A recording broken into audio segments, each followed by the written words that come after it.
Simulan po natin dito sa talatang 13. Nang patunugin ng ika-6 na anghel ang kanyang trumpeta, narinig ko ang isang tinig mula sa mga sulok ng gintong altar na nasa harapan ng Diyos.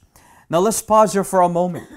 Kung natatandaan po natin sa ating mga huling pag-aaral in Revelation, tuwing binabanggit po yung gintong altar, may mga halimbawa ho tayo makikita sa Revelation na minsan tumutukoy po ito either to an unknown voice o minsan tumutukoy po ito sa mga mananampalataya na pinatay para po kay Kristo. Now, if this is correct, maari yung boses na lumabas po dito sa altar ay hindi tumutukoy sa mga Kristiyano ng pinatay. Bakit po? Dahil makikita ho natin mamaya kung sino man po yung boses na pinanggalingan po nito, siya din ang may otoridad na atasan ang mga anghel na pakawalan. At yung mga anghel na papakawalan po mamaya, sila ay binigyan po ng Diyos ng authority upang patayin ang ikatlong bahagi ng mga tao. So sabi po dito sa talatang 14, narinig ko na ang bilang, or verse 14, sinabi ng tinig sa ika-6 na anghel na may trumpeta, pakawalan mo na ang 4 na anghel na nakagapos doon sa malaking ilog ng Euphrates. So yan ang ilalagay ko po sa whiteboard. Sabi po dito, may 4 na anghel. Number 2, sila po ay nasaan? The Euphrates.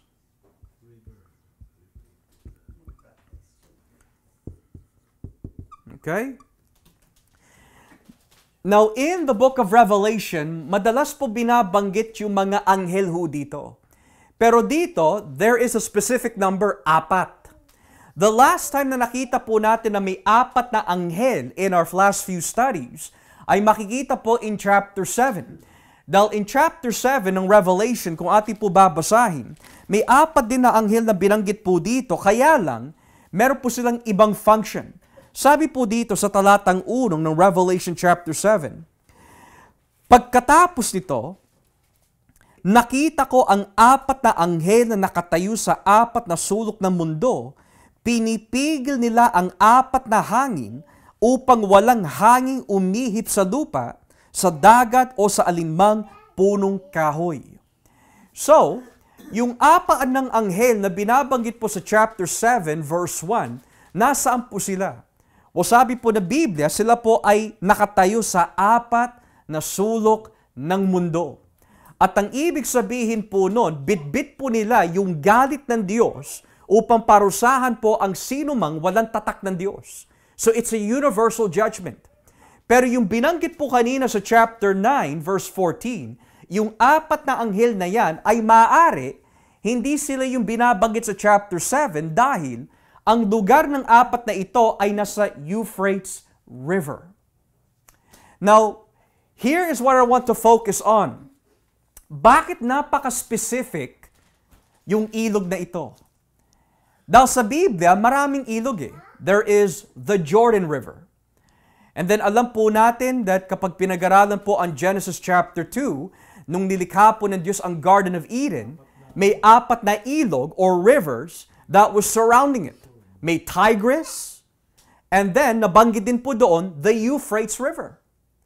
Pero in the Bible, tuwing binabanggit po ang Euphrates River, may mga ilang, we could say, meanings po yan. May mga ibang kahulugan din, depende po sa paggamit. Minsan, ang salitang Euphrates River ay tumutukoy po sa extent of promise. Extent of promise. Basahin po natin dito mga kapatid. Sa aklat po ng Genesis chapter 15 verse 18. Genesis chapter 15 verse 18. Ang Euphrates River ay minsan tumutukoy sa extent of promise.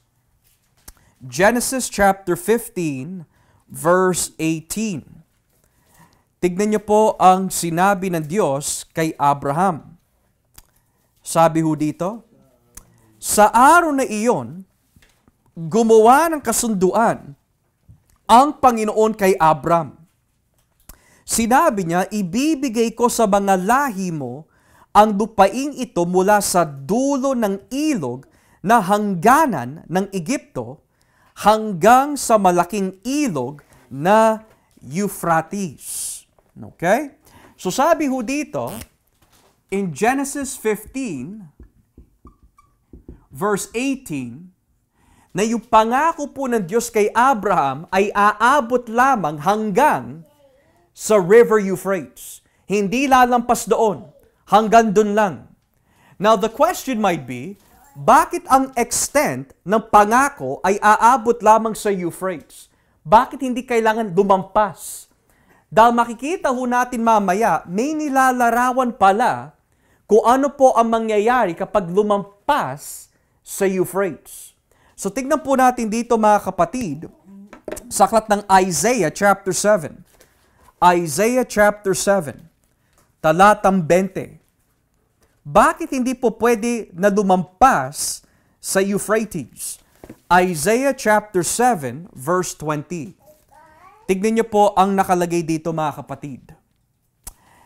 Sa araw na iyon, Isaiah 7:20, sa araw na iyon, gagamitin ng Panginoon ang hari ng Assyria para lubusang wasakin ang iyong lupain. Magmimistula siyang barbero na galing sa kabila ng ilog ng Euphrates, na binayaran para ahitin ang iyong buhok, balahibo, at balbas. So napakalinaw na binabanggit po dito mga kapatid, yung kaaway ng mga Israelita ay nasaan? They are over the other side of the Euphrates. Ang sabi pa naman ng Panginoon kay Abraham, yung mga pangako na ibinigay ko sa iyo, the boundary ay hanggang Euphrates lang. Because anything outside of that, mga kaaway ho yun. In other words, hindi sumasamba sa Diyos. Na sa madaling salita, yung pangako na ibinigay kay Abraham ay aabot lang sa Euphrates dahil ang sino mang na hindi lalapas sa Euphrates, ang ibig sabihin po nun, sakop po sila ng pag-aari ng Diyos. Ngayon, pagdating po sa Isaiah chapter 8, inulit na naman. Isaiah chapter 8, verse 7. Dito po tayo sa Isaiah 8, talatang 7. Tignan niyo po ang nakalagay. Isaiah chapter 8, verse 7. Isaiah chapter 8, verse 7. Sabi po ng Biblia, ipapasalakay ko sila sa hari ng Assyria at sa mga sundalo nito na parang ilog ng Euphrates na bumabaha at umaapaw sa kanyang mga pampang. Ulitin ko ho, ipapasalakay ko sila sa hari ng Assyria at sa mga sundalo nito na parang ilog ng Euphrates na bumababa at umaapaw sa kanyang mga pampang. Now, we can say that tuwing ginagamit din pala ang salitang Euphrates, tumutukoy po ito sa enemy territory. Teritoryo ng mga kaaway ng mga Israelita. So, may Euphrates na paggamit na tumutukoy lamang sa boundary ng pangako, pero tuwing ginagamit din po ang Euphrates sa ibang teksto ng Biblia, tumutukoy po ito sa teritoryo ng mga kaaway ng Israel. Nang ibig sabihin, kapag lumampas ka ng Euphrates sa lumang tipan, walang kaugnayan yung mga tao na yon sa Diyos. Walang kaugnayan. Ngayon, alin kaya po sa dalawang ito ang tinutukoy ng Revelation? Bakit dito limitado ang apat ng anghel? They're only at the Euphrates River. Ano kaya ang kahulugan po niyan? Tumutukoy kaya po yun dito sa extent of promise? O tumutukoy po ito sa enemy territory? Well, basahin po natin ang Revelation chapter 16. Let's go to Revelation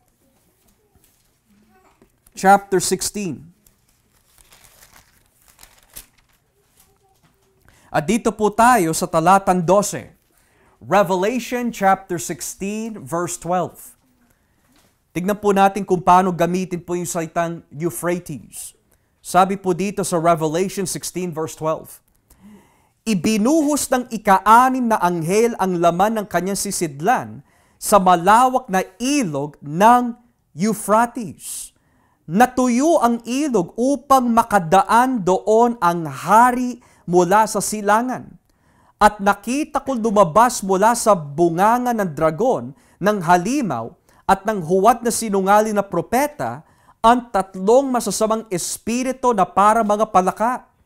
Iyon ang mga demonyong gumagawa ng mga kababalghan. Pumunta sila sa mga hari sa buong mundo upang tipunin sila para sa pakikipaglaban sa Diyos pagdating ng dakilang araw na itinakda ng Diyos na makapangyarihan sa lahat.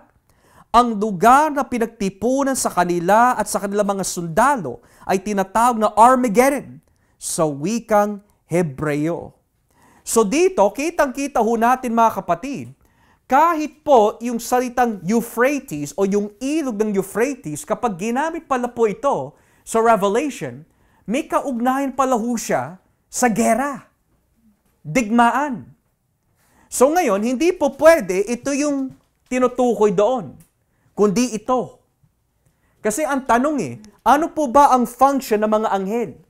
Pinatunog po yung ika-anim na trumpeta upang ang apat na ito, kung saan dito sila nanggaling, papatayin po nila ang mga ikatlong bahagi ng mga tao. Now, historically, this is fascinating. Kung ikaw ay nabubuhay nung unang taon, nung maisulat po at mailabas po ang Book of Revelation, there's also a historical ground para po dito. Matter of fact, buburahin ko lamang po ito mga kapatid. Pero sometime in 53 BC and 62 AD, may nakalaban po ang mga Romano on the other side of the Euphrates River. At sino ho sila? The Parthians. The Parthians. So kung ikaw ay nabubuhay nung unang taon at alam mo yung kasaysayan ng Roman Empire, maraming binabangga ang mga Romano nung unang taon. Marami silang nakakaharap na mga kalaban. Pero kung may isang kalaban o kaaway na meron po silang kinakatakutan noong mga panahong ito, it's the Parthians. Sila yung pinakamabigat na kaaway at kalaban ng mga Romano noong mga panahong ito. At ano po ang ibig sabihin ng mga petsang yan? Noong 53 BC, nung nag-stop over po ang mga Parthians mula sa Euphrates, tinalo po nila ang mga Romano. Naulit din po siya in 62 AD. They crossed over the Euphrates at tinalo po nila muli ang mga Romano. Now, may mga ilang Kristiyano na ang pagkakaintindi po nila is that yung 200 million na binabanggit po dito ay maari tumutukoy sa mga ito. Pero hindi dapat kunin po ito literal. Kundi ang maari nilalarawan po nito mga kapatid, humuhugot po si John na mga ilang halimbawa mula sa lumang tipan upang maipinta sa pamagitan po ng pangitain na ang sino man lilitaw sa Euphrates River ay hindi nyo magiging alay. Kundi ito ang magiging kaaway ng mga taong walang tatak ng Diyos sa kanilang mga noo. Ito yung mga magpaparusa sa mga taong walang kaugnayan kay Kristo. So ngayon, kung babalikan po natin ang Revelation, ipagpatuloy po natin ang basa. Sabi po dito mga kapatid, in verse 15, ng Revelation 9 verse 15, sabi ho dito, kaya pinakawalan ang apat ng anghel na iyon. Inihanda sila noon para sa oras na iyon upang patayin ang ikatlong bahagi ng sangkatauhan. So dito natin makikita na ang lahat ng ginagawa, lahat ng nililikha ng Diyos ay laging may layunin. Ano po ang layunin ng apat ng anghel na yan? Sabi ng Biblia, nandyan lang po sila sa Euphrates River. Walang binabanggit na sila po ay nasa ilalim, walang binabanggit they're over it. Ang sabi lang, they're just right there. Pero ano po ang purpose? Well, nabanggit na nga po kanina, ang purpose po nito, sabi po ng salita ng Diyos, inihanda sila noon para sa oras na iyon upang patayin ang ikatlong bahagi ng sangkatauhan. A third part of the people. Now, yung ibig sabihin po ng ikatlong bahagi is not literal. Ang nilalarawan po ng ikatlong bahagi in this sense is another way of saying hindi lahat papatayin. Hindi lahat ay parurusahan pa. Bakit po? Dahil hindi pa dumarating yung araw ng paghuhukom. So habang hindi pa ho dumarating ang araw ng paghuhukom, yung mga taong itinakda na mamatay sa mga panahong ito, sila lamang yung mamamatay. Pero hindi pa ho ibubuhos ng Diyos ang kabuuan ng kanyang galit dahil hindi pa ho dumarating ang araw ng paghuhukom. Ngayon, kung ipagpapatuloy po natin ang basa sa verse 16, narinig ko na ang bilang ng mga hukbo nilang nakasakay sa kabayo ay 200 million. Now, here's what's interesting. Yung bilang na binabanggit po dito, nabanggit ho, it's about 200 million. Pero sa wikang English, the number of the mounted troops was twice 10,000 times 10,000 their number. Now, yung ginamit po dito na salita for 200 million is the Greek word Moriades. Narinig nyo na po ba yung salitang myriads and myriads? Diyan po nang galing. Ngayon, ito po ay nahahati sa dalawang compound Greek words. The word Moriades is where we get the English word myriads. Kapag sinabi myriads, isang bilang na hindi mabilang.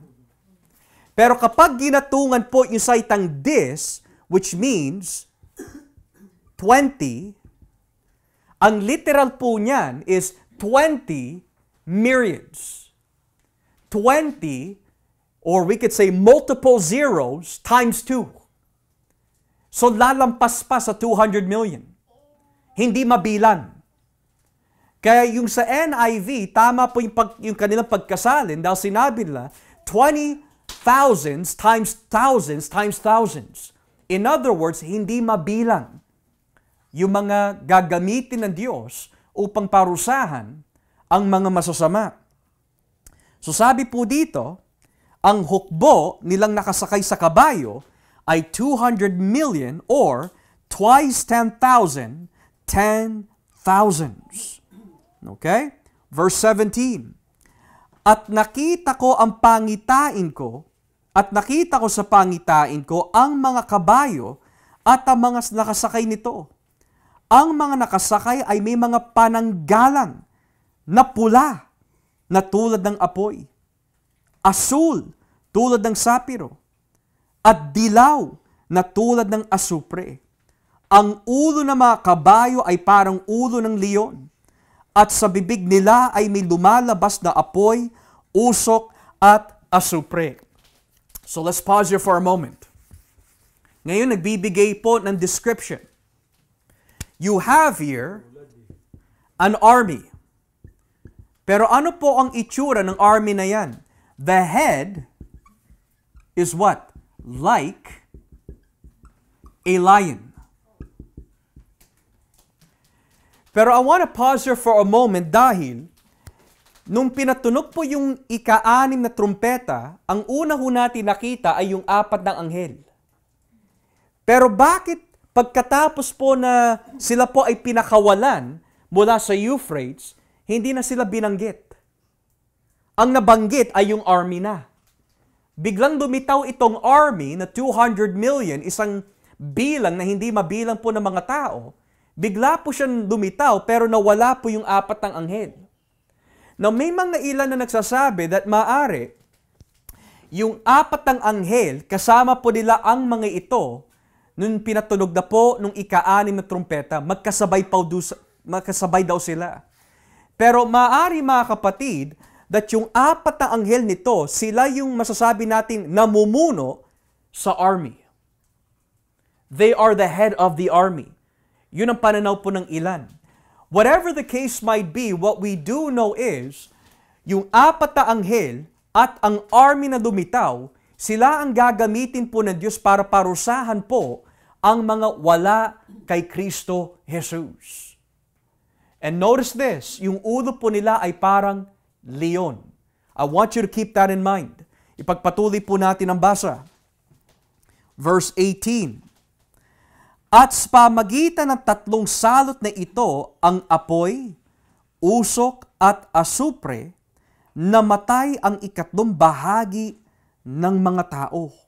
So apoy, usok at asupre, dumalabas sa bibig ng leon o yung ulo ng kabayo na parang leon. Verse 19. Ang kapangyarihan ng mga kabayo ay nasa bibig at buntot nila. Ang buntot nila ay may mga ulo na parang mga ahas. At ito ang ginagamit nila sa pananakit ng mga tao. So ngayon, kung yung ulo ay parang leon, sabi po dito, ang kanilang buntot ay parang ahas. Now, in the Bible, kasi ang army po nito, masasabi po natin negative po eh. Hindi po siya positive, it's negative. We could say that whoever this agent is na ginagamit po ng Diyos, mabangis, it's negative. Ngayon, in the Old Testament and in the New Testament, may nilalarawan po ang leon. Minsan ang leon sa aklat ng Daniel ay tumutukoy po sa isang empire. Tumutukoy po ito sa Babylon. Pero may mga cases naman po sa Bagong Tipan na ang leon ay minsan tumutukoy kay Satanas. For Satan is like a roaring lion. Sa Lumang Tipan, namatay ang karamihan ng mga Israelita sa disyerto nung sila'y kinagat ng ahas. Sa Bagong Tipan, ang tawag po kay Satanas ay ahas. Yung dragon, yung malaking ahas. At si Satanas ay nagpakita din sa anyo o may ginamit po siya na hayop na ahas upang pabaksakin si Adan at si Eva.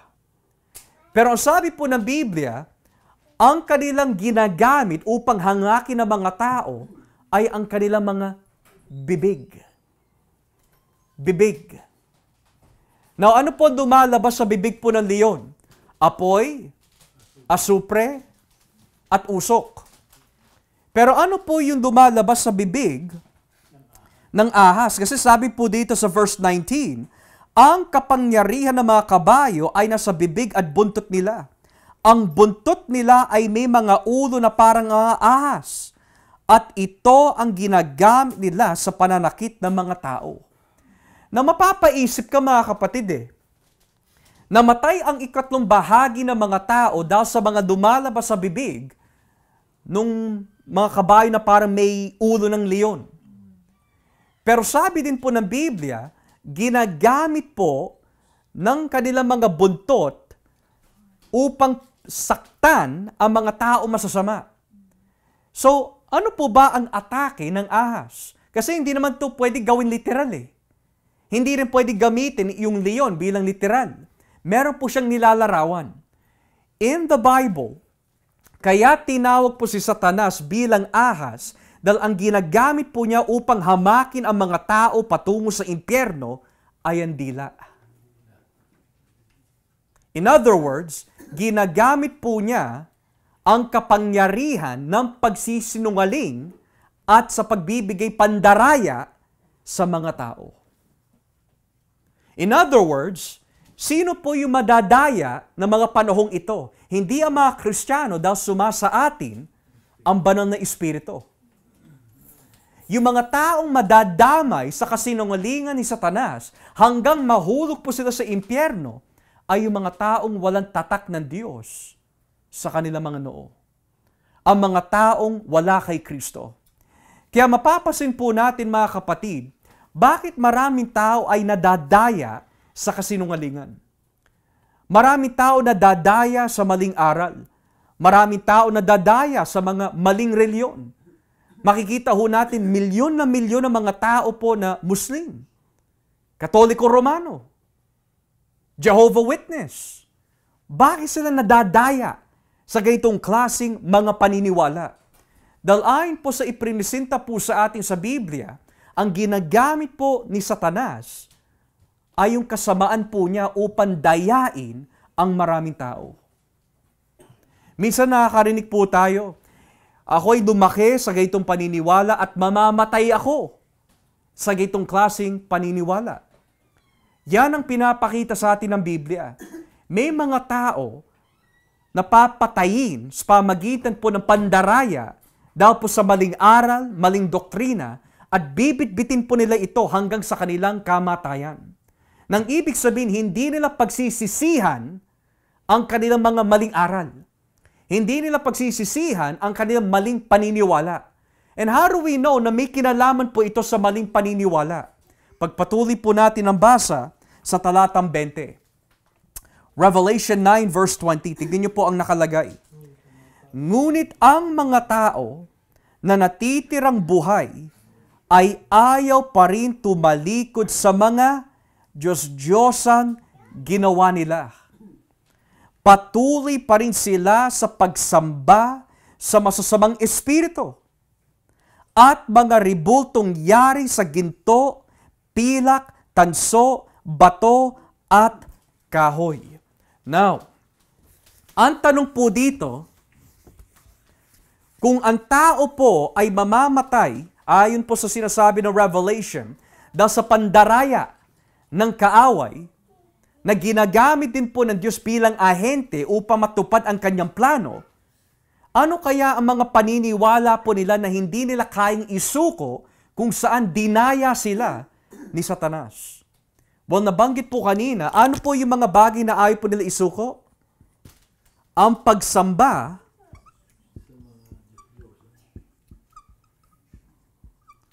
sa mga Diyos-Diyosan.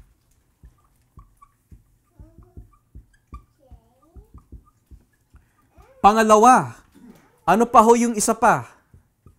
Sa paggawa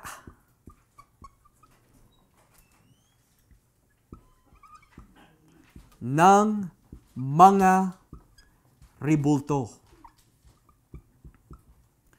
In other words,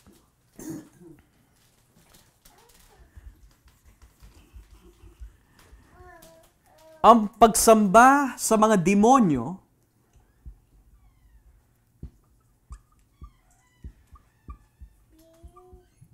at ang paggawa ng mga ribulto. So yun pala ang ibig sabihin ng pagsamba sa mga Diyos-Diyosan. Kapag sinasamba ng tao ang ibang bagay kaysa sa Diyos, sumasamba pala siya sa demonyo. So kapag sinamba po natin, let's say, ang pera kaysa ang Diyos, demonyo ang sinasamba ng tao. Kapag may sinasamba po ang mga tao ng mga ribulto, sinasamba po nila ang mga demonyo. Kapag hindi si Kristo ang kanilang sinasamba at sinasamba po nila ang ibang reliyon at yung mga ibang Diyos-Diyosan na mga ibang reliyon na yan, demonyo pala ang mga sinasamba po nila, mga demonyo. So hindi po pwede na hindi ko sasambahin si Kristo at hindi ko sasambahin ang demonyo, sasambahin ko lang whoever I want. Ang sabi ng Biblia, you can only serve two. Si Kristo o si Satanas. Si Jesus o mga demonyo. Hindi ka po pwede maging neutral lamang. So sabi ho dito, ano po yung ayaw po ng pagsisihan? Ang pagsamba sa mga demonyo. At ayaw din po nila pagsisihan yung paggawa po nila ng mga ribulto. Biro niyo po yun mga kapatid. Marami na po na namatay ayon po sa Revelation. 3 bahagi ng mga tao ay pinatay na, pero yung mga natitirang buhay, instead of magsisi, patuloy sila ng patuloy sa paggawa at pagsamba sa mga ribulto at sa mga demonyo. So ano ho tawag doon? Total depravity. Hanggat hindi binubuksan ng Diyos ang puso't isipan ng isang tao, hindi niya titigilan ang pagsamba sa mga demonyo. Hindi siya titigil sa paggawa ng mga rebulto. Hindi siya titigil sa paggawa at sa pagpapatuloy sa kasalanan. Ganyan katigas ang puso ng tao na hindi binago ng Diyos. Kaya ang tawag po dyan sa Biblia, pusong bato, na kailangan mapalitan ng pusong may laman. Now, sabi ho dito, yung sinasamba po nila ay mga masamang espiritu at ang mga rebulto yari sa ginto, pilak, tanso, bato at kahoy. Now, yung mga binanggit po dito, ginto, pilak, tanso, bato at kahoy, may pinaghugutan po ito sa lumang tipan eh. Basahin nga po natin dito sa Deuteronomio, Kapitulo 4. Deuteronomio, Kapitulo 4, talatang 28. Deuteronomy chapter 4, talatang 28. Tignan niyo po ang nakalagay mga kapatid. Deuteronomy chapter 4, verse 28. Sabi po na salita po ng Diyos, at doon na kayo sasamba sa mga Diyos na gawa sa kahoy at bato na hindi nakakita, nakakarinig, nakakain, o nakaamoy. Ngunit kung hahanapin ninyo ang Panginoon na iyong Diyos, makikita ninyo siya kung hahanapin ninyo siya ng buong puso. So dito, nagbigay po ang Diyos ng isang aral na ibibigay po ni Moises sa mga tao. At yan po ang purpose ng Deuteronomy. Ang pinakalayunin po kung bakit ibinigay po ang aklat ng Deuteronomy sa mga Israelita, ang ibig sabihin po ng Deuteronomy means second law, ang ikalawang batas. Hindi nangangahulugan na kapag tinawag po siya Deuteronomy, ito po ay panibagong batas o panibagong kautusan. But rather, ang ibig sabihin po ng Deuteronomy kung bakit siya tinawag ikalawang kautusan ay para i-remind ang mga Israelita na bago po sila pumasok doon sa, we could say, promised land, na kailangan aralan ng mga magulang ang kanilang mga anak, na kailangan yung Shema o yung tinatawag po na Credo Confession sa Deuteronomy 6 ay maibigay sa loob ng sambahayan po nila. At hindi po nila makalimutan ang mga tuntunin ng Diyos. Dahil kung sila ay magpapabayaho dito, ano hong mangyayari?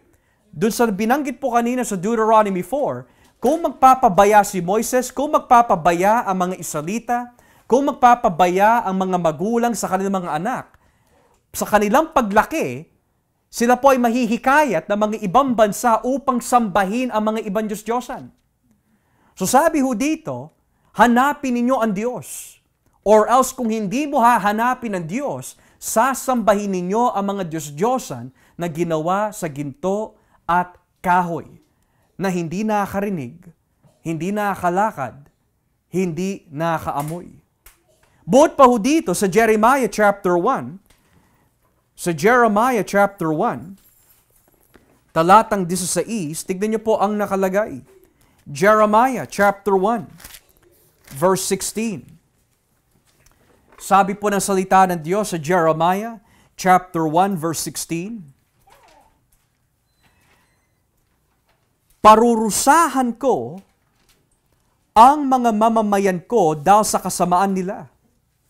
Itinakwil nila ako sa pamagitan ng paghahandog nila ng insenso sa mga Diyos-Diyosan at sinamba nila ang mga Diyos-Diyosan na sila lang din ang gumawa.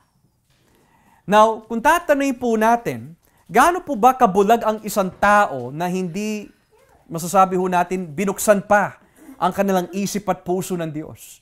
Gaano kabulag ang tao na wala kay Kristo?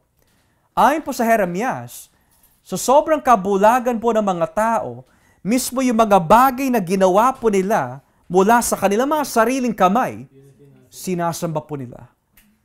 Ganyan kabulag ang tao. At minsan kapag meron po tayong mga binabahagian po ng mga hindi mananampalataya, na mali yung ginagawa mo, kailangan basagin yung mga ribulto mo sa loob ng bahay, nagagalit sila. Nagagalit sila kapag inaano po natin yung mga ribulto nila. Bakit ho? Dahil sa kabulagan. Yung ribulto na ginawa lamang ng tao, yung ribulto na binibili lamang sa tindahan, yung ribulto na binibitbit lamang ng ating mga kamay, yun ang dinodiyos ng mga tao. Kabaliktaran sa tunay na Diyos.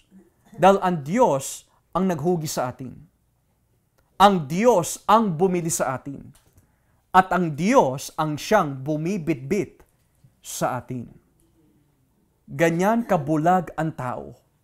Pero hindi pa ho natatapos dyan mga kapatid. Sabi pa ho dito, in Revelation chapter 9, verse 20,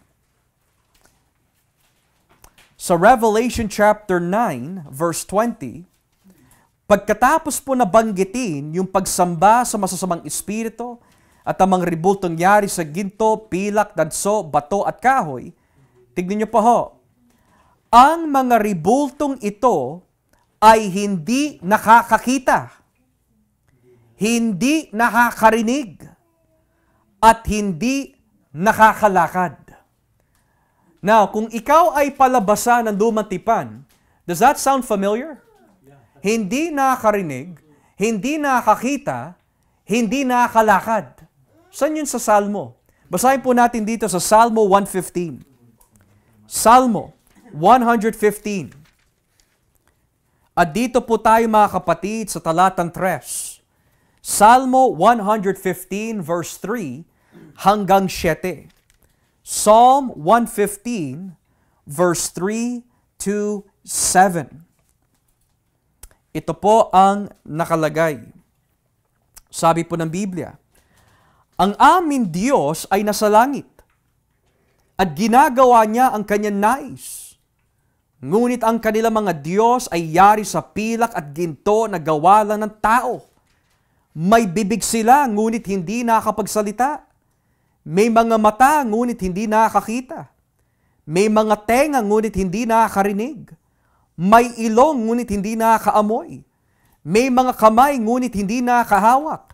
May mga paa, ngunit hindi nakakalakad. At kahit munting tinig ay wala ka marinig. Ang mga gumawa ng mga Diyos-Diyosan at nagtitiwala rito ay matutulad sa mga ito. Now, have you ever wondered, anong ibig sabihin po nun? Yung mga gumagawa ng ganito mga klaseng ribulto at yung mga nagtitiwala sa mga ribultong ito, kagaya po nila yung mga ribulto. Anong ibig sabihin po nun? It means, kung yung mga ribultong ito na hindi nakakaamoy, hindi nakakarinig, hindi nakapagsasalita, hindi nakakakita at hindi naglalakad, that can only mean one thing. Walang buhay. Patay. So it means yung mga gumagawa nito, nagtitiwala sa mga ito na walang buhay naman, ang kanilang pananampalataya ay patay dahil sila mismo patay sila sa espiritual. Yun ang ibig sabihin po nun. So ang sumasamba po sa mga ribulto, ang sumasamba po sa mga Diyos-Diyosan, ang sumasamba sa mga demonyo, ay mga patay sa pananampalataya at patay sa espiritual. Wala sa kanila ang buhay ng Diyos. Now, gaano po ba kagalit ang Diyos when it comes to idolatry? Well, nabanggit na nga po kanina, hindi sila nakakarinig, hindi nakakakita. So, sobrang galit ng Diyos, inulit na naman po niya. Basahin po natin dito mga kapatid sa Psalm 135. Salmo 135, talatang 15. Psalm 135, verse 15, hanggang 18. Psalm 135 verse 15 hanggang 18. Tignan niyo po ang nakalagay. Sabi po dito, ang mga Diyos ng ibang mga bansa ay mga yari sa pilak at ginto na gawa ng tao. May mga bibig, ngunit hindi nakakapagsalita. May mga mata, ngunit hindi nakakakita. May mga tenga, ngunit hindi nakakarinig. At sila'y walang hininga. Ang mga gumagawa ng Diyos-Diyosan at ang lahat ng natitiwala rito ay matutulad sa mga ito na walang kabuluhan. So ano po yung mga nabanggit po ng mga Diyos-Diyosan? Sabi po, may mga bibig, hindi nakakapagsalita. May mga mata, hindi nakakakita. May mga tenga, hindi nakakarinig. At sila'y walang hininga. So kapag sinabi po walang hininga, walang buhay. They're dead. Hindi sila tunay o buhay na Diyos. So ngayon, kung babalikan po natin ang Revelation 9, dito po tayo sa talatang 21, tapusin na ho natin, Revelation 9, verse 21. Sabi po na salita po ng Diyos sa Revelation 9:21, hindi rin sila nagsisi sa kanilang pagpatay, pangkukulam, sexual na imoralidad, at pagnanakaw. Now, bilangin nga po natin yung mga nabanggit po na kasalanan dito. Because it is interesting that yung mga bagay po na ayaw po nila pagsisihan ay pagsamba sa mga demonyo. Ano pa ho yung isa? Paggawa ng rebulto. Pangatlo, ay po nila pagsisihan po ang alin pa. Sabi po sa verse 21, pagpatay.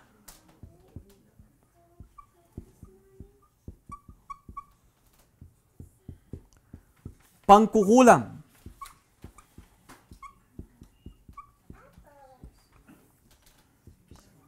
Imoralidad. And lastly, pagnanakaw. Magtatanong ka mga kapatid bakit very specific?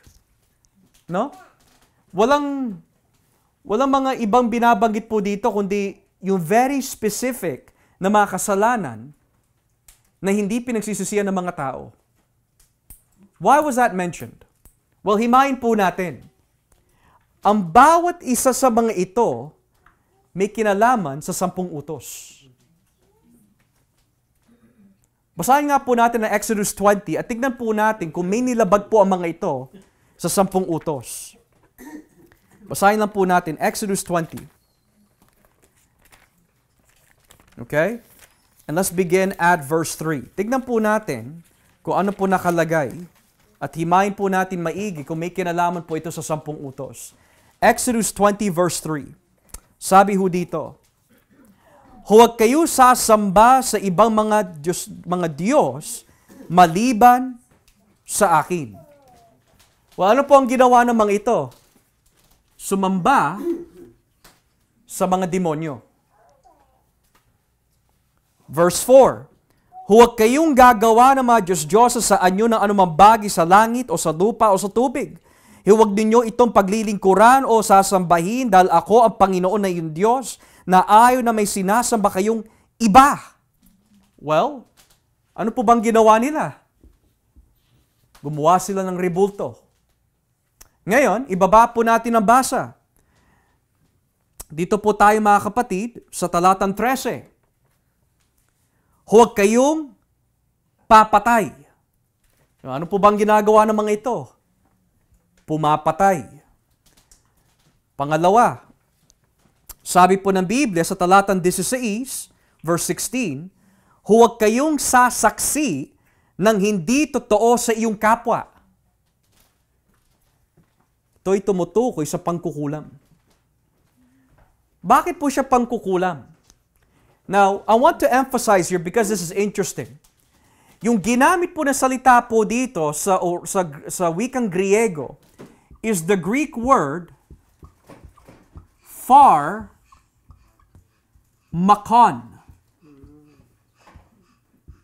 Pharmakon. Dito po natin nakuha yung mga salitang pharmacy, pharmaceuticals, pharmacon.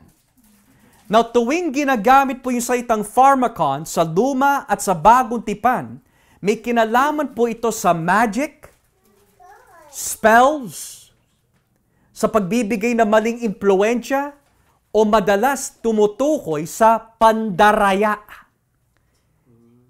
Ngayon, kung ang pandaraya o yung pagbibigay maling impluensya sa isang tao, ang siyang nagdudulot ho sa kanya na magkasala sa Diyos, anong ho tawag doon?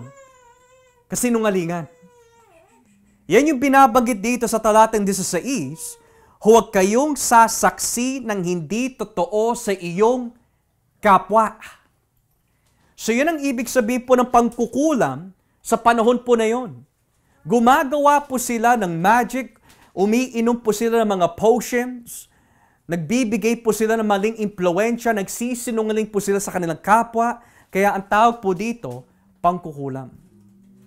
So nilabag po nila yung sinasabi sa Biblia, huwag kang magsasaksi ng hindi totoo laban sa iyong kapwa. Hindi lang po yan yung gumagawa ka lang ng kwento, but if you're lying to your neighbor sa kanyang ikakahamak, nilabag na nila. And then, sinabi po dito, immoralidad. Well, saan po yan sa 10 utos? Well, sabi po dito sa talatang 14, huwag kayong mangangalunya. Well, that refers to sexual immorality. Bahagi po yun sa immoralidad. So, nabawasan din po yan. And lastly, verse 6. Saan po yan? Sa 10 utos, talatang 15, huwag kayong magnanakaw. Huwag kayong magnanakaw. So in other words, ang tanong po dito, ayon po sa Revelation, kung yung mga taong ito ayaw po nila pagsisihan yung mga bagay na yan, ano po ang parusa ng Diyos sa mga ito? Well, itaas nga po natin sa Exodus 20, talatang 5. Tignan po natin, Exodus 20, talatang 5. Ano po ang gagawin ng Diyos sa mga ayaw magsisi? Exodus 20 verse 5. Huwag ninyo itong paglilingkuran o sasambahin, dahil ako ang Panginoon na iyong Diyos ay ayaw na may sinasamba kayong iba. Pinaparusahan ko ang mga nagkakasala sa akin, pati na ang mga anak hanggang sa 3 at 4 na henerasyon ng mga napopuot sa akin. Pero ipinapakita ko ang aking pagmamahal sa napakaraming henerasyon na nagmamahal sa akin at sumusunod sa mga utos ko. So ang tanong, saan po nagagalit ang Diyos? Sa mga henerasyon na ayaw po sundin ang kanyang utos. At ngayon, kung susunod pa ho yung mga susunod na henerasyon hanggang sa 3 henerasyon at ito rin ang kanilang gagawin, ang galit ng Diyos ay mapupunta din sa kanila. Yun ang nakita natin kanina sa Revelation 9. May 3 bahagi na nga ng mga tao na namatay dahil ayaw nila magsisi, pero meron pa rin mga natitirang buhay na ayaw pa rin magsisi. Pero ito po yung nakakatakot mga kapatid. Kung babasahin po natin ang Revelation chapter 16, hindi po natatapos doon. Dahil may mga ibang tao pa rin ho na hindi na natututo. Revelation 16 verse 20. Tignan nyo ho ha. Revelation 16 verse 20. Tignan nyo po ang nakalagay. Revelation 16 verse 20 hanggang 21. So sabi po ng Biblia po dito sa Revelation 16 verse 20 hanggang 21. And then itataas po natin ang basa. Look what it says. Naglaho ang lahat ng isla at naglaho rin ang mga bundok. Inulan ang mga tao ng malalaking tipak ng yelo na tumitimbang ng mga 50 kilo bawat tipak. At nilait ng mga tao ang Diyos dahil sa matinding salot na iyon. So walang pagsisisi. Tinamaan na po sila ng tipak po ng yelo, that is about 50 kilos, at instead of magsisi sa Diyos, Nilapastangan pa ang Panginoon. Pero tignan niyo po yung nakalagay sa talata 9. Itaas po ang basa sa talata 9. Tignan niyo ha. Verse 9. Pero kahit na napaso ang mga tao, hindi pa rin sila nagsisi sa mga kasalanan nila. Hindi rin nila pinapurihan ang Diyos. Sa halip ay nilapastangan nila ang Diyos na nagpadala ng salot na iyon sa kanila. Ibinuhos ng ikalimang anghel ang laman ng kanyang sisidlan sa trono ng halimaw at nagdilim ang buong kaharian nito. Napakagatlabi ang mga tao dahil sa hirap na dinaranas nila. Hindi pa rin nila pinagsisihan ang mga kasamaan nila. Sa halip ay nilapastangan nila ang Diyos ng kalangitan dahil sa mga sakit at sugat na tinitiis nila. Now, when you come to think about it mga kapatid, what we have come to learn in Revelation 9 is this. Minsan kapag binabasa po ang Revelation 9, ang tao, masasabi po natin, masyado nadidistract pagdating po sa 200 million army. Nadidistract sa 4 ng anghel that is at the Euphrates River. Pero ang pinakamensahe ng Revelation chapter 9 is this. Kahit na ibuhos ng Diyos ang kanyang sneak peek na galit sa pamagitan ng mga ahente ho niya, hindi pa rin magsisisi ang tao. Throughout history, nagpadala ang Diyos ng mga lindol, baha, hailstone, fire. Pero ano po ang ginawa ng mga tao? Hindi pa rin sila nagsisi. Kung titignan po natin ang ating bansa sa Pilipinas, ilang beses na nilindol, binaha, lahat na po ng mga masasamang bagay na nangyari po sa ating bansa, hindi pa rin nagsisisi. Bakit po? Here's the reason why. Because the change of heart, only God alone receives that glory. Ang tao po ay hindi magbabago dahil lamang natakot siya. So ito ay nagtuturo ho sa atin, kung ang tao po ay magsisisi sa kanyang mga kasalanan dahil lang nagkaroon siya ng sakit karamdaman, o dahil po binaha siya, o nilindol ang kanyang bahay, o nawalan siya ng trabaho, nawalan ng pera, hindi pa rin tamang pagsisisi yun. Kaya ang tao ho ay nagsisisi dahil nakikita niya kung gaano siya kasama sa harapan ng Diyos. Pero kung ang rason kung bakit nagsisisi ang tao ay dahil, kasi nagkaroon ako ng sakit kaya ako lumapit sa Diyos. Maari, ginagamit ng Diyos yung mga bagay na yan bilang tulay, pero hindi po yun yung pinakapunto na rason kung bakit ka nagsisi. Hindi ka nagsisi dahil pinagaling ka, hindi ka nagsisi dahil pinagpala ka, hindi ka nagsisisi dahil may dumating na bagyo o pagsubok sa buhay mo. Nagsisisi ka dahil alam mo na nagkasala ka sa Diyos at karapat-dapat ka parusahan ng Diyos. Pero dahil po sa kanyang biyaya at pag-ibig sa atin, sa pamagitan po ni Kristo Jesus at ang kanyang pagkapako sa krus, kaya ho tayo lumapit sa Kanya. So ito ay nagtuturo ho sa atin mga kapatid, na kung tayo po ay nag-evangelize, hindi mo magagawa na baguhin ang isang tao sa pamagitan lamang ng takot. Hindi mo rin pwede sabihin sa mga tao, kung hindi ka magsisisi, magbabaksa ka ng mga bituin, sige ka. Huwag mo asahan na magbabago ang tao.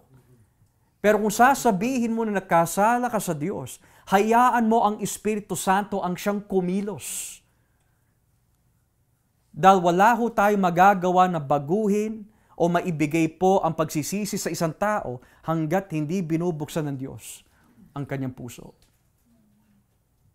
Kaya mga kapatid, kung hindi binuksan ng Diyos ang ating mga puso, ganyan din tayo. Ganyan din po tayo. Marami na po mga negative things na nangyayari sa mundo pero hindi pa rin nagsisisi ang tao. It must take the supernatural work of the Spirit para mabuksan ang tao. Kaya nga yung mga katuruan na may choice ang tao na buksan ang kanyang puso, na sa tao ang pagbabago, mali yun. Wala tayong mababasa sa Biblia na sa choice ng tao yun. Na magbago upon himself.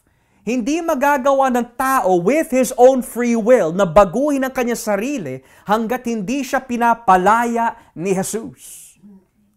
Dahil ang ibig sabihin po ng free will o kalayaan sa Biblia does not mean hindi ko kailangan ang biyaya ng Diyos upang piliin ko siya.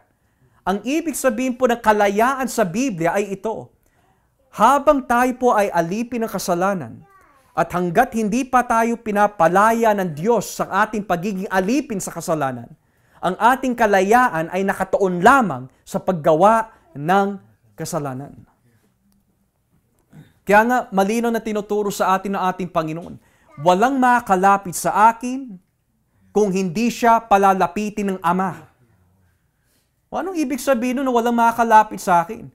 Walang pwede magsisi, walang pwede lumapit kay Kristo na may pagsisisi, walang sasampalataya kay Kristo, walang magnanais kay Kristo, hanggat hindi binubuksan ng Diyos ang kanyang puso't isipan na tanggapin ang mensahe ni Jesus. Na bago po tayo magtapos, saan natin mababasa sa Biblia na kailangan buksan ng Diyos ang ating puso bago tanggapin ang salita?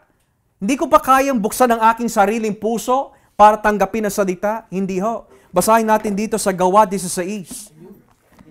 Gawa 16, talatang 14. Gawa 16, talatang 14. Hindi natin magagawa na buksan ang ating sariling puso hanggat hindi binubuksan ng Diyos ang ating puso. Gawa 16, talatang 14. Napakalinaw. Isa sa mga nakikinig sa amin ay si Lydia na taga-Tiatira. Siya'y isang negosyante ng mga mamahaling telang kulay ube at sumasamba siya sa Diyos. Binuksan ng Panginoon ang kanyang puso para tanggapin ang mga sinasabi ni Pablo. Kaya nga mga kapatid yung mga katuruan na kailangan muna tanggapin mo ang Diyos and then maboborn again ka, mali yun. Hindi natin mababasa sa Biblia yun na kailangan mo tanggapin muna ang Diyos and then maboborn again ka. Ang ibig sabihin po ng born again sa Biblia ay hindi lang po yung panibagong buhay, kundi binuhay ka ng Diyos mula sa mga patay. Yun ang ibig sabihin nun. So ano po nangyari kay Lydia? Ano po ang mas nauna? Tinanggap niya ang Diyos and then binuksan ang kanyang puso? Tinanggap niya ang Diyos and then na-born again siya? Or binuksan ng Diyos para matanggap niya ang salita ni Kristo? Sabi ng Biblia, binuksan ng Diyos ang kanyang puso. So ano po ang itsura kapag hindi binuksan ng Diyos ang ating mga puso? Yung mga taong binabanggit dito. Yun ang itsura po nun. Hindi titigil sa paggawa ng kasalanan, hindi titigil sa pagbibigay, we could say, blasphemy laban po sa Diyos. Hindi titigil sa paggawa ng kasamaan. Yun ang itsura ng isang tao na hindi pa ho nakakaranas ng pagiging born again. Pero tayo mga kapatid, dahil binuksan ng Diyos ang ating mga puso, that means hindi tayo magiging kagaya ng mga ito. Dahil nakaranas po tayo ng pagiging born again, dahil pag-aari po tayo ng Diyos. So what can we see from Revelation 9? We can see amazing grace. Dahil kung hindi binuksan ng Diyos ang ating puso, ganyan din sana ang ating kalagayan. Purihin ng Diyos na hindi niya tayo pinaubaya at pinabayaan sa ating makasalanan na pagkatao. So with that being said mga kapatid, ipanalangin po natin lalo that yung mga taong kailangan natin bahagian ay mabahagian. Yung mga minamahal po natin sa buhay na hindi pa ho nagsisisi, mabigyan po silang pribileyo ng Diyos na magsisi. Dahil hanggat hindi binubuksan ng Diyos ang kanilang puso, ganyan na ganyan po ang kanilang kalagayan. So with that being said, nais ko po buksan ang ating Bible study floor sa mga may mga katanungan. Pastor, kasi yung Revelation 9, yan ba yung nag-umpisa na nung dumating ang Panginoon? Revelation 9? Oo, nag-umpisa na dahil kasi mga sinasabi doon mga ginagawa ng tao. Simula pa noon Ganyan na yung ginagawa ng tao Well, we could say po, in my understanding, nagsimula lamang po yung mga trumpet judgments po na yan as soon as Jesus opened the seal. So that means, nung binuksan ni Kristo ang mga selyo, which represents na sa langit na ho siya, so post-resurrection na ho yun, from that point on, hanggang sa ating kasalukuyan, nangyayari pa ho yun. Nangyayari ho yun. Pero noon pa yan, nangyayari na yung Nung panahon pa ho ni Kristo, nung umakyat na ho siya sa langit. Yeah. Kasi sabi ho dito, ikatlong bahagi ng mga tao, which means, may mga tao ho na namamatay, na may dala pa rin po silang maling aral hanggang sa kanilang kamatayan. In other words, namamatay sila dahil sa pandarayan ni Satanas, kaya ayaw po nila magsisi. So marami ho mga ganyang tao na namamatay. Nangyayari na hanggang ngayon yan. I would say so, yes. I would say so, yeah. Anyone else have any questions this evening? Related or unrelated sa ating mga napag-aralan? May mga katanungan po ba nitong gabi?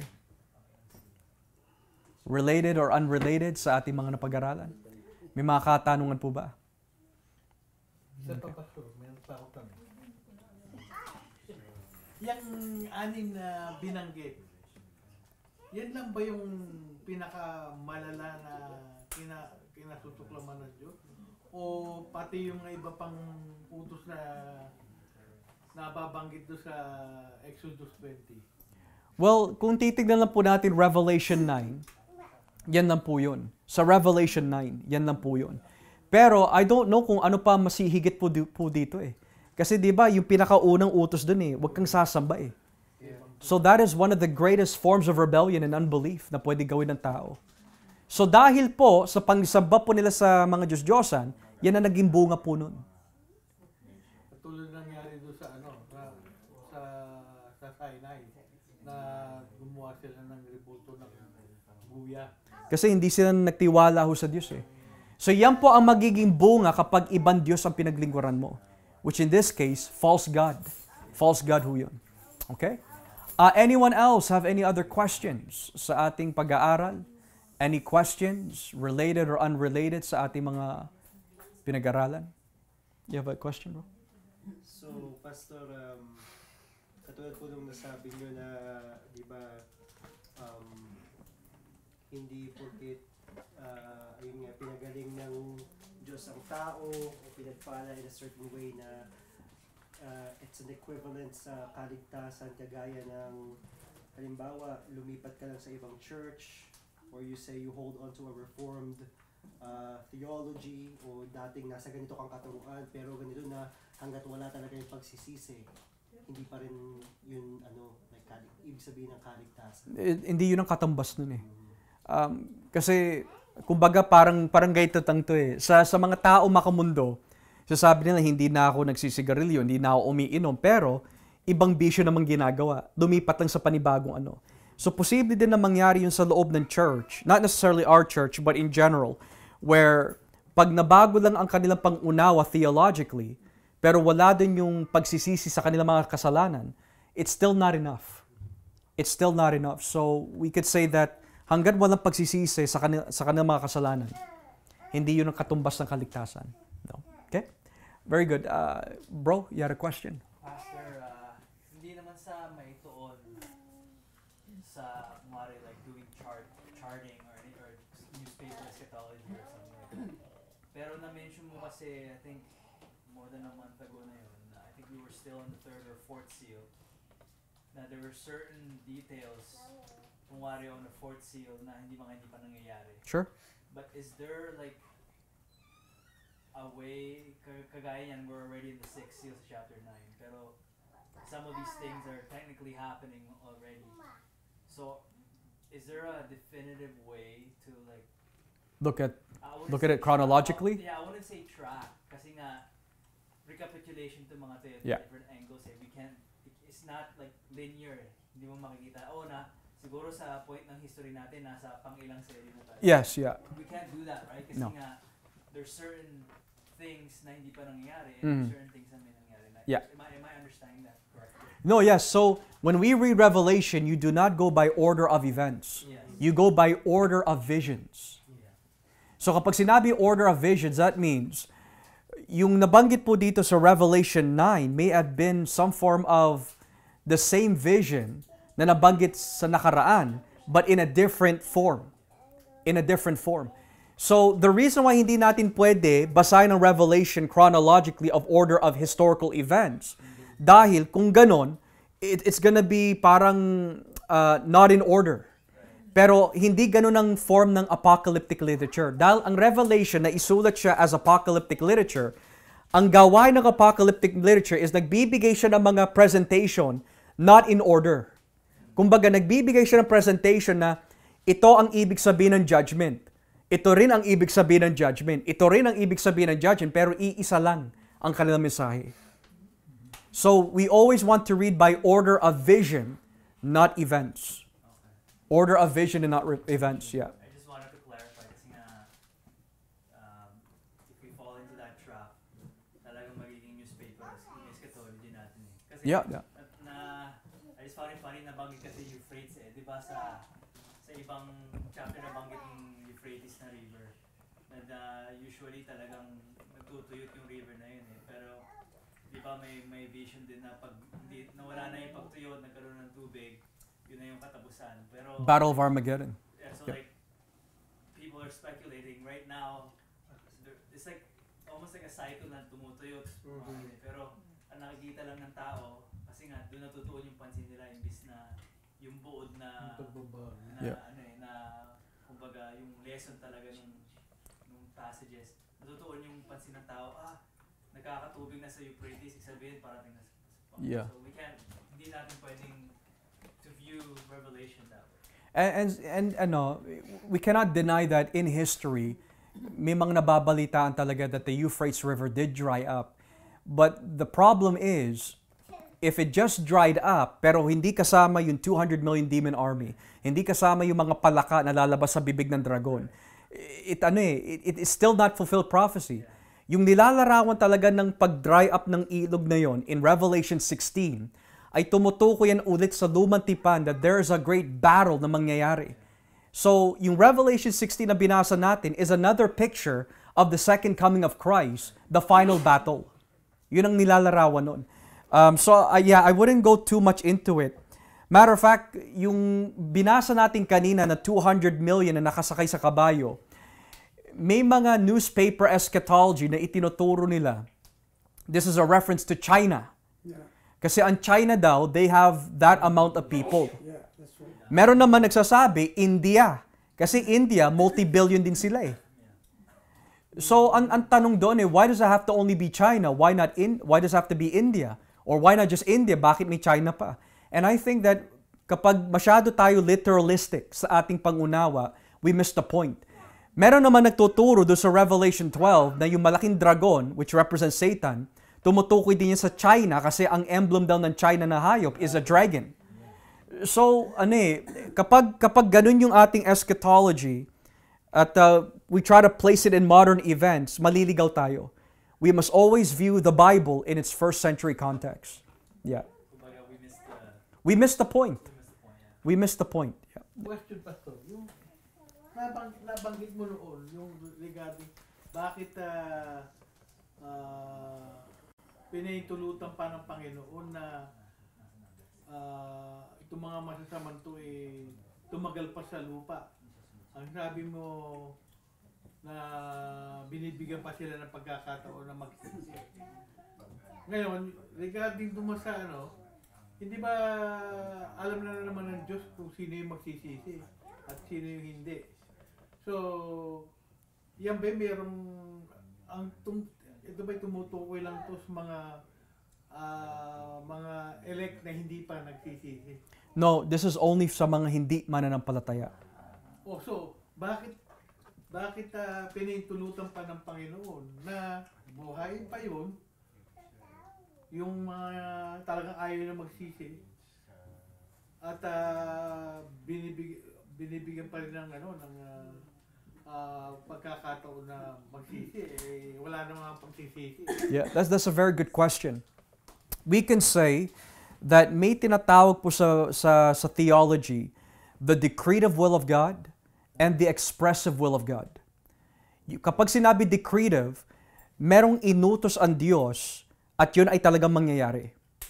Pero hindi lahat ng expressive will of God ay nilagay niya sa utos. Halimbawa po, sa Ezekiel 18:20-23, sabi po niya doon, God has no pleasure in the death of the wicked. Yeah. That's His expressive will. Ine-express niya. Hindi siya natutuwa kapag may namamatay na masama. Pero, hindi niya nilagay yun sa utos. Nang ibig sabihin, hindi sinabi ng Biblia, walang hindi mananampalataya na mamamatay. Hindi utos yun eh. So yung expressive will po niya, He expresses it pero hindi niya nilagay sa utos. Ngayon, kapag sinabi ng Biblia na inutos ng Diyos, dahil sa sobrang awa ko, wala ni isang hindi mananampalataya na hindi mamamatay. Walang mamamatay na hindi mananampalataya. Pero dahil He only expresses it, but doesn't decree it, kaya may mga namamatay. Yeah. And furthermore, yung binabanggit po sa 2 Pedro 3, nung sabihin po na ang isang araw sa Panginoon ay parang 1,000 taon. O ang 1,000 taon sa atin ay parang isang araw lang sa Panginoon. At hindi pa ho siya bumabalik dahil hinihintay niya yung mga iba ay magsisi. Yung iba na binabanggit po doon ay yung mga pinili ng Diyos. Mga elect ho yun. Yeah. Okay? Yes, well. Pastor, dahil naniniwala na tayo na Christ is reigning right now, sa mga passages na nababanggit niya sa chapter 9 na binabasa natin where Satan is able to deceive people, does that coincide at all na yung sinabi niya, yung sinabi sa in the later chapters na pinakawalan quote-unquote si Satanas para makapag-impluwensya sa mga hindi mananampalataya to deceive them? Is that somewhat part of that picture? I would say so kasi when in Matthew 12, nung sinabi po ng ating Panginoon that He bound the strong man, si Satanas, that's another way of saying that Satan is limited to what he can do. Pero ang tanong, he's limited where? Sa mga pinili ng Diyos. He cannot deceive them anymore. He cannot drag them away from Christ. Kasi pag-aari sila ni Kristo eh. However, nung sinabi ng Biblia na pinakawalan siya, that means he is free to do whatever he wants. Hindi sa mga pinili ng Diyos, kundi sa mga walang tatak ng Diyos sa kanilang noo. So he's free to do whatever he wants sa kanila. Pero pagdating sa mga pinili ng Diyos na may tatak, wala siya magagawa. Kasi sumasa atin na ang Espiritu Santo eh. So in the I forgot what chapter it is sa Revelation kasi yung pinakawalan siya. Chapter 20. Yeah. So that's just another angle na from looking at it from another perspective. We're not to view that na one day pakakawalan si kailangan No, muna magkaroon ng literal na paghahari si Kristo dito sa mundo nito. Tapos tsaka pa lang nun pakakawalan si Satanas. Yeah. Nagkakaroon ng ganung interpretasyon dahil nga if we do it chronologically, magiging ganun yung interpretation. Natatandaan mo ba, Brother Edward, yung binasa natin kanina in Revelation 16 where nagda-dry up yung Euphrates and then they're going to cross over the Euphrates for the great battle of Armageddon. Diba? Magtitipunin yung mga masasama para labanan po ang Diyos. Well, there's a same scene in Revelation 20. Basahin natin. Revelation chapter 20. The exact same scene. So dito tayo sa talatang 7. Revelation 20 verse 7, it's the exact same scene. Look at this. Revelation 20 verse 7. Pagkatapos ng 1,000 taon, pakakawalan si Satanas mula sa kanyang pilangguan. Lalabas siya at dadayain ang mga bansa sa buong mundo, na tatawaging Gog and Magog. Titipunin sila ni Satanas, so same language, at isasama sa pakikipagdigma sa mga mananampalataya. At ang matitipon niyang mga sundalo ay kasindaming buhangin sa tabing dagat na hindi kaya bilangin. Kakalat sila sa buong mundo at paliligiran nila ang kampo ng mga banal at ang pinakamamahal na lungsod. Pero pauulanan sila ng Diyos ng apoy mula sa langit at mamamatay silang lahat. At si Satanas na dumaya sa kanila ay itatapon sa lawang apoy at asupre, na siya rin pinagtapunan ng halimaw at ng huwad na sinungaling na propeta. Magkakasama silang parurusahan at pahihirapan araw-gabi magpakailanman. So yung binasa natin kanina in Revelation 16 na pinagtipon nila yung mga ibang bansa to gather them to the day of Armageddon, that's Revelation 20. Same scene. Kumbaga, same way na sinabi na napakaraming numero Yes. ng mga tao. The same things as many as the sand in the seashore, sabi nakalagay dito. So, ganun din. That's exactly what it says here. So we could say that in reality, what this means, yung mga taong hindi pinili ng Diyos, sila yung binabanggit dito na dinadayo ni Satanas. Tinitipon sila na kalabanin ng Diyos. Pero one day, sa second coming of Christ, uubusin sila. Kasi nga, nagiging interpretation ng iba, nilalagay nila yung modern events sa mundo, sa Biblia. Yeah. Oo, nagtitipon na yung mga mundo laban sa Israel. Therefore, ito na yon. Pero, that's not really the case. No. Kasi nga, ang pertaining dito is the actual second coming of God. Now, I also want to be fair. May mga kapatiran tayo in different churches na ito yung kanilang paniniwala na talagang literal daw nasa bilangguan si Satanas. Sa ating mga minamahal na mga Pentecostals, they would say, I bind you, Satan. Pero there's a problem. Kapag sinabi mo, I bind you, Satan, bakit siya nakakalwala? He's always out of the prison. Sinasabi natin, I bind you, Satan, pero lagi siya nakakalabas. So, sino nagpapakawala sa kanya? Pangalawa, sa ating mga premillennial na kapatid, sinasabi nila that literally, makukulong siya either for 1,000 years or for a long period of time. And then pagkatapos nun, marami siyang dadayain. The problem with that is, kapag bumalik na si Kristo, mamamatay na lahat ng mga masasama eh. So kung may madadaya pa si Satanas ng mga panahong ito, nangangahulugan that may mga pinili ang Diyos na pwede padayain. So that's unbiblical. So sabi ng Biblia in Matthew 24, susubukan po ng masamang lalaki o susubukan po ni Satanas na dayain kahit yung mga elect, pero hindi niyo magagawa. So sino yung mga binabanggit dito na nadaya? It can only mean that it's a picture na habang hindi pa dumarating si Kristo, marami madadaya at the second coming of Christ, papatay niya yung mga yun. Yeah. Okay? But then how can you explain na yung mga nangyayari na katulad yung sinabi ni Brother Edward, katulad yan, na yung mga neighboring countries ng Israel na against Israel is talaga nagti-team up sila against Israel. Right? Sure.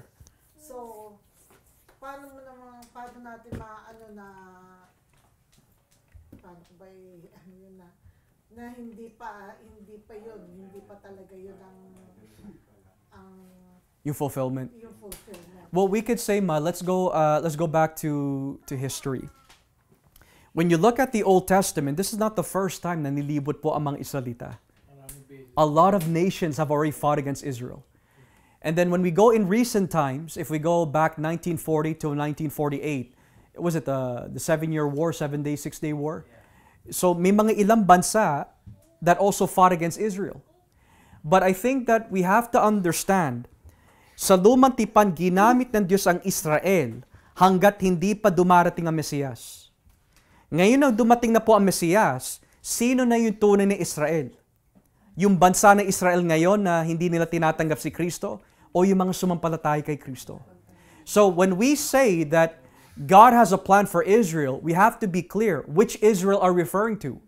Yung Israel ngayon na ayaw tanggapin si Kristo o yung Israel na binabanggit ng Biblia na sumampalataya kay Kristo.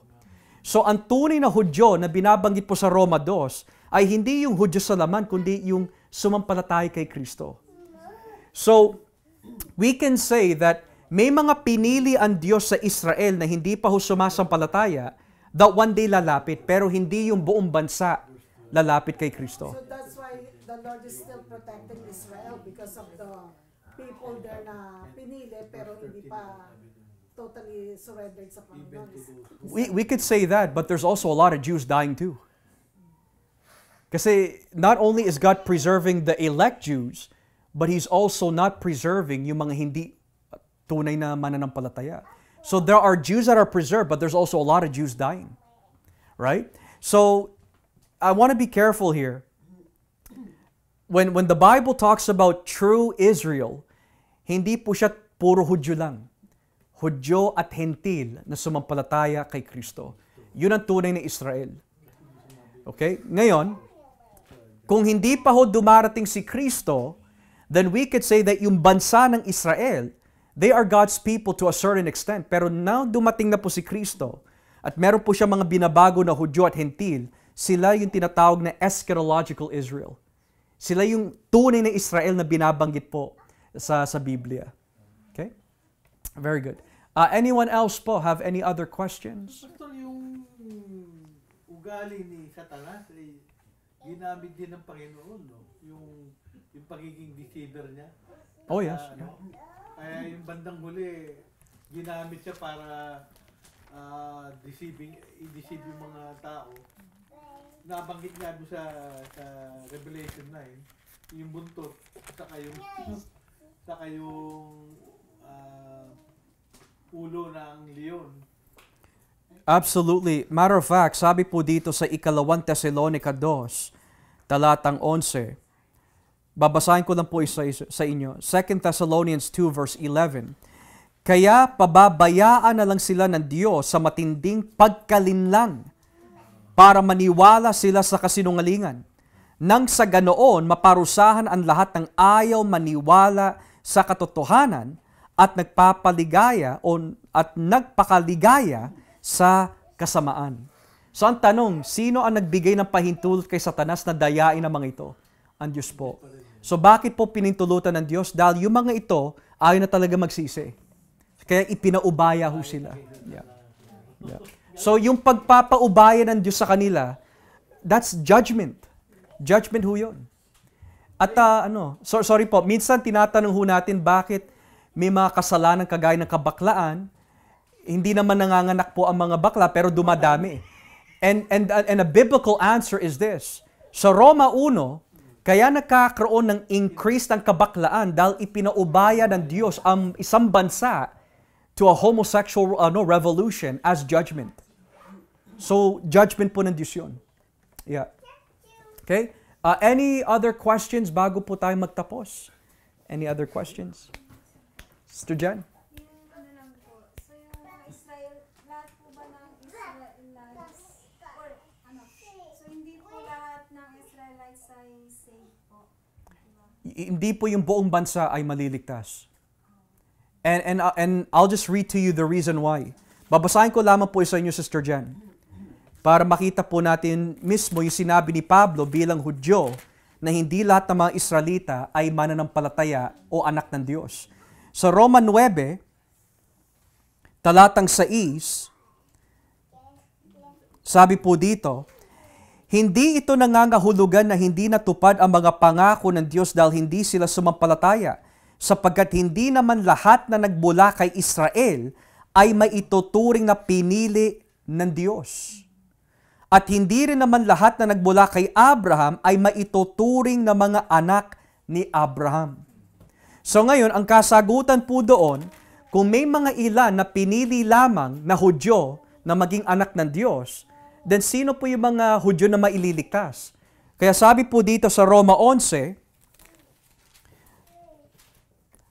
talatang 25, mga kapatid, nais kong malaman ninyo ang isang katotohanan na ngayon ko lang ihahayag sa inyo para hindi maging mataas ang tingin nyo sa iyong sarili. Ang pagmamatigas ng mga Hudyo ay hindi panghabang panahon. Ito'y hanggang makumpleto lang ang kabuuang bilang ng mga hindi Hudyo na sasampalatay kay Kristo. Pagkatapos yan, maliligtas ang buong Israel. So sino po yung buong Israel na binabanggit po dito? Yung mga pinili na Diyos na Hudyo at yung mga makumpleto yung bilang ng mga hindi Hudyo na sasampalataya. So kapag nakumpleto po yung bilang ng mga Hudyo na hindi sasampalataya kay Kristo ay sumampalataya na, at yung mga Hudyo na pinili ng Diyos ay sumampalataya na rin, yun yung binabanggit yung buong Israel ay maliligtas na. So yung buong Israel ay hindi yung bansa ng mga Hudyo, kundi Hudyo at Hentil na sumampalatay kay Kristo. Kapag nakumpleto yung bilang na yon, yun ang buong Israel.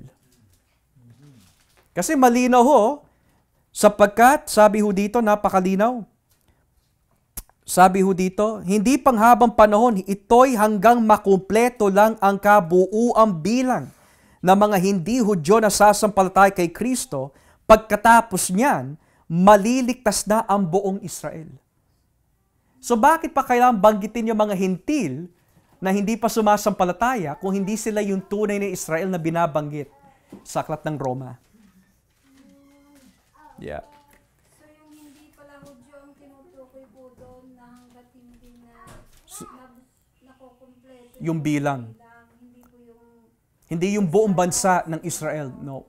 Matter of fact, Sister Jen, I know that there might be some that might be shocked of the statement. Pero sa estado po ng bansa ng Israel, if 98% sa kanila ay hindi sumasampalatay kay Kristo, ang tawag po ng Biblia sa kanila, Antikristo. Hindi sila anak ng Diyos, Antikristo ho ang tawag doon. Pero kung may mga pinili na Hudyo sa bansa ng Israel na sumasampalatay kay Kristo, sila yung binabanggit yung bahagi dun sa buong Israel. Yeah. Pastor, refresh my memory. Doon sa Revelation 7, yung 144,000, does that refers to Jews who's gonna be saved or Both Jews and Gentiles. uh, And you know why? Kasi if you go to Revelation 7, sabi po dito, sa pagkatapos po bilangin yung 12,000 from each tribe, pinaliwanag po ng anghel kung sino yung mga yan. Verse 9, or pinaliwanag pala ng Diyos. Pagkatapos nito, nakita ko ang napakaraming tao na hindi mabilang sa dami.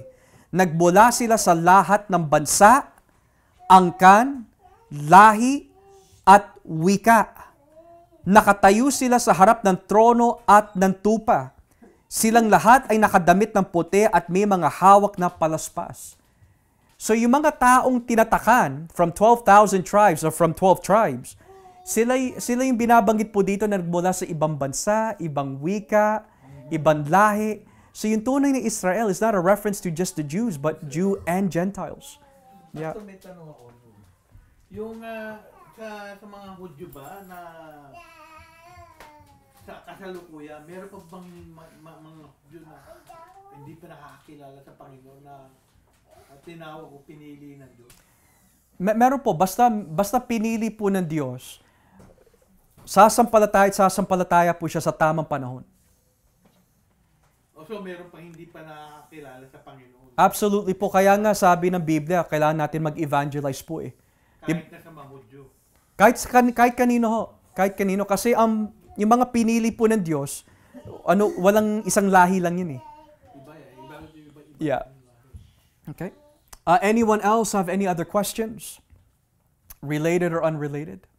Mom, was it clear for you? yeah, pero kasi hindi, may mga katulad nung dating nagtuturo sa amin.